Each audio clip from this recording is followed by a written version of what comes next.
podemos verlo más adelante. Yo quisiera centrarme por ahora en el tema de esta crisis, que muchos la ven como la crisis más seria que ha tenido que enfrentar el presidente Arévalo. Y esto va a dar, por ejemplo, al Congreso de la República. El pasado viernes se habló de amenazas desde el Ministerio Público. ¿Qué opina de eso?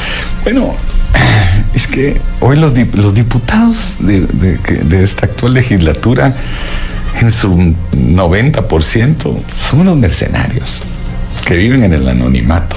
Ellos llegaron ahí porque pagaron su ticket, ¿verdad?, para tener su plaza, y ellos llegan ahí a ver qué recuperan. Y al presidente Arévalo yo tuve una oportunidad al principio de poderle humildemente darle un consejo, de decirle: mira, presidente. ¿Usted dice personalmente? Personalmente. Le dije: presidente, no negocies con los diputados. Te van a tener arrodillado. Tu mejor bancada es 17 millones de guatemaltecos. Y si te miran firme, que no vas a estar negociando ni siendo chantajeado ni extorsionado por los diputados, te van a apoyar y van a estar afuera del Congreso y van a obligarlos a estos a tener que pasar las leyes correctas por el bienestar común. Pero negoció. Y eso está mal, ¿verdad? Porque obviamente son claramente negociaciones de obras que nunca van a llegar. Esas obras que le dan a esos 30 millones o 20 millones que le dan a cada diputado a cambio de los votos para pasar presupuestos, ampliaciones, etcétera, ese dinero es para que se lo van a robar estos narcodiputados y diputados del pacto, y etcétera. Entonces es terrible, ¿verdad? Entonces hoy cae en manos de que quiere pasar la ley para cambiar el tema de la fiscal general, y entonces ahí también entran las amenazas de la fiscal y los ponen contra la pared, y entonces ellos están viendo quién tiene el poder, quién tiene el dinero, dónde negocian, para qué cosas, y eso es muy, muy fuerte, ¿verdad? Y entonces sí, es una crisis que se está viviendo en Guatemala, y en el Congreso pues tristemente recae todo por no tomar decisiones fuertes y valientes. ¿Decisiones fuertes como cuál, por ejemplo? Sacar a la fiscal general. Es que miren, el sacar a la fiscal general no es un capricho mío, no es porque me cae mal, y no, es que sacar a la fiscal general, hay que entender que la fiscal general hoy se volvió la madrina del pacto de corruptos, es donde se atrincheraron todos los del pacto al perder el ejecutivo, y alrededor de ella es donde dejan libres a los corruptos. Por eso siguen los medicamentos 10 veces más caros, por eso sigue el tema de las carreteras, etcétera, porque no existe miedo. Se perdió el miedo, se ríen, salen en Twitter ahí los personajes del pacto de corruptos que han saqueado Guatemala, burlándose de los guatemaltecos, porque no existe temor a la ley, no existe temor a los ladrones, a los corruptos. Entonces ella se volvió la protectora, ella se volvió la persona, y obviamente no hay persecución contra ellos. Ahí está el ejemplo nuestro, que pusimos las denuncias penales hace 2 años y medio y las desestimaron sin ni siquiera llamarnos. ¿A qué denuncia se refiere? Yo puse denuncias contra Yamatei, este muchachito, el tema de las vacunas, del INDE, del IX, etcétera, etcétera, fuertísimas en contra de ellos, con pruebas, esto, lo otro, y contra sus funcionarios, Kijivix y todos estos. Nunca ni nos llamaron, desestimaron el caso. Bueno, el caso de las vacunas y el caso del INDET hay nuevas denuncias. No, esas son otras, que también dicen que están en investigación, y así se pasarán el resto de la vida. Porque qué casualidad que quieren meter presos a varios personajes, ¿verdad? Que quieren perseguirlos, y ahí sí tienen pruebas para en 5 minutos.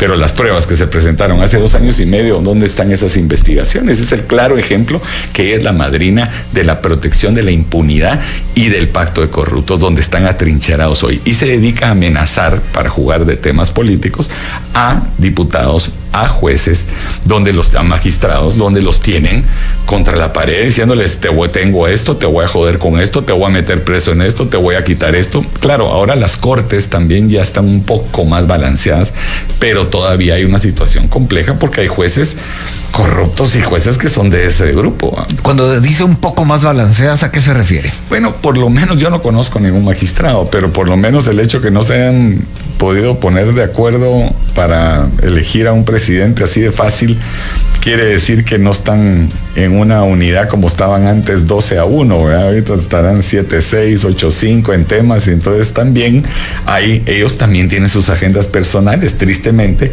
y entonces están más divididos, y eso es un tema que por lo menos no hay una planadora del pacto en el tema. No entraron personajes terribles, dejaron de entrar personas buenas, ¿verdad? Creo que ese fue otro error del presidente, el estar fuera de Guatemala viajando cuando estaba en un proceso de la elección de Cortes para el tema justicia en Guatemala, cuando él tenía que haber estado aquí, ¿verdad?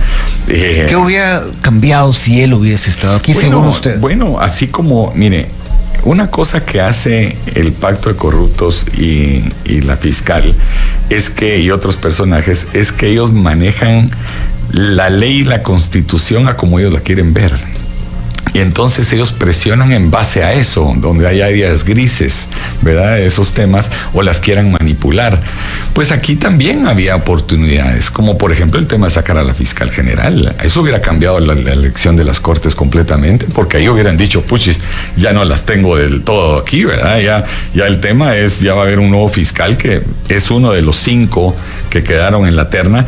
Pues obviamente hubiera sido un tema interesante, ¿verdad? Ver cómo hubiera funcionado esa elección de Cortes, la presión que hubiera existido, pero no ha tomado esa decisión, que por cierto fue su promesa número 1 del presidente, ¿verdad? Fue al día siguiente la sacó, y por alguna otra razón no se ha atrevido, y eso te ha tenido un costo.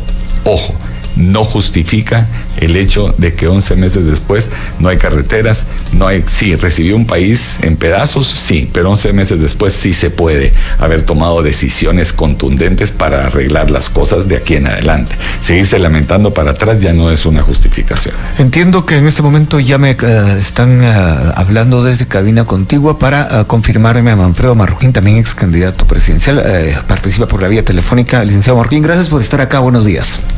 Buenos días, Felipe. Buenos días, Roberto. Buenos días. Pues bueno, la primera pregunta, de algún modo, haciendo la continuidad de esta charla con Roberto Arzú. Licenciado Marroquín, ¿es esta la crisis más seria que ha tenido que enfrentar el presidente Arévalo, según usted? ¿Qué nos dice? Bueno, yo creo que al gobierno se le han venido acumulando ya muchos temas. Efectivamente, en la medida en que el gobierno siga a la defensiva y no en la ofensiva, pues las crisis van a ser cada vez mayores. Y esa es la perspectiva que se ve. No se ve un gobierno que tenga capacidad ofensiva. Está a la defensiva en todos los temas. No solo en el tema judicial y penal, que pues tiene el acoso del Ministerio Público, como muchos otros actores de la sociedad acosados por un Ministerio Público, sino también dentro de la administración de gobierno hay redes de corrupción que siguen activas y siguen operando para la corrupción. Y esas están trabajando sin descansar y ven que el gobierno no tiene cuadros suficientes para cambiar el rumbo de las instituciones, ni propuestas, y se están imponiendo paulatinamente en salud, en infraestructura, en comunicaciones y en todos los ministerios. Ese es el problema que yo veo como central, Felipe. Licenciado Marroquín, ¿cómo se imagina usted una actitud o una estrategia más ofensiva? Acciones ofensivas que podría el gobierno hacer. Mira, eso tenía que venir con el gobierno, propuestas de romper este esquema de corrupción que gobierna Guatemala, porque la verdad es que la corrupción es la que gobierna Guatemala. Entonces tenía que haber propuestas concretas de cómo prácticamente rehacer toda la administración pública. Ahí se necesitan reformas aprovechando el apoyo de la gente, incluido el tema de la fiscal. Recordemos que todo el pueblo se movilizó y paralizó el país en octubre del año pasado con una única demanda, que era el tema de la fiscal. Y ni siquiera eso se logró hacer y cumplir. Pero la gente estaría, diría yo, más o menos de acuerdo, conforme, sí, no se ha hecho nada respecto a la fiscal, pero se están limpiando las instituciones, se están rehaciendo las instituciones, pero eso tampoco está ocurriendo. Por ejemplo, hay ministerios, concretamente, yo te diría, como el de desarrollo, y podemos ir institución por institución, que eso ya nos sirve, eso ya nos interesa. La última vez que yo chequeé, la mayoría del presupuesto del Ministerio de Desarrollo, cerca del 90%, si no estoy mal, era en funcionamiento. Eso, ¿ya qué le llega a la gente? Nada. Entonces, hay muchas instituciones que son simplemente parasitarias, que consumen, que extraen recursos del erario público y no devuelven nada. Bueno, eso había que cortarlo todo. Y es muy fácil hacer ese diagnóstico. Y bueno, eso era de las primeras decisiones para que el gasto público se reorientara al gasto prioritario, que es infraestructura, que es combate a la pobreza, pero eso seguimos con la misma lógica, dándole incluso más presupuesto para el año entrante a las mismas instituciones que están infestadas de corrupción. Ese es el grave problema. Veo el reloj, le pido tanto a Manfredo Marroquín como a Roberto Arzu quedarse por acá. Seguimos después de la pausa. Aquí era. Y bueno, eso ha sido todo, espero que les haya gustado el video y si fue así, pues ya saben, dejen su poderoso like o dislike, suscríbanse y activen la campanita de notificaciones para no perderse de los nuevos videos. También les recuerdo que ustedes tienen la última opinión en la cajita de comentarios, así que sin más, yo me despido deseándoles éxito en todo, así que nos vemos en el próximo video.